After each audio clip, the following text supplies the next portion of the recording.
कि पूर्व काउंसलर और भाजपा के कारोबारी सदस्य राजेश आयरे हैं, जो गणपति बाप्पा को काफी उत्साह से अपने निवास स्थान पर लाते हुए नजर आ रहे हैं।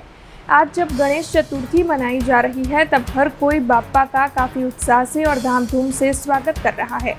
ऐसे में हर साल की परंपरा के मुताबिक इस साल भी पूर्व काउंसलर और भाजपा के कारोबारी सदस्य राजेश आयरे की ओर से अपने निवास स्थान पर श्री जी की स्थापना करवाई गई है।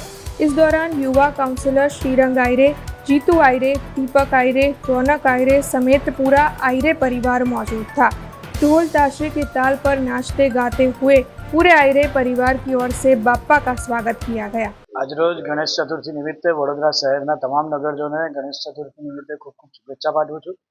જેવી રીતે વડોદરા શહેર સંસ્કારી નગરી છે, ધર્મપ્રિય નગરી છે, અને જ્યારે મહારાષ્ટ્ર પછી જ્યારે વડોદરા શહેર જે ગણેશ સ્થાપન અને ગણેશ આગમનથી લઈને ગણેશ બાપ્પાની મૂર્તિની પ્રતિમાની ભક્તિથી લઈને તમામ લોકો જ્યારે જોડાયેલા હોય, ત્યારે તમામ વડોદરા શહેરના તમામ એ મંડળોને તેમજ તમામ નગરજનોને આજના દિવસે શુભેચ્છા પાઠવું છું।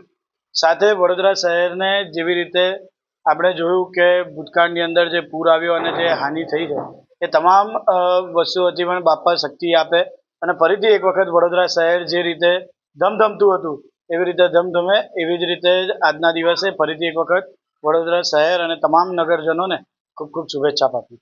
हमसे जुड़े रहने के लिए हमारे YouTube चैनल को सब्सक्राइब करें और नई वीडियो की नोटिफिकेशन के लिए बेल आइकॉन को दबाएं।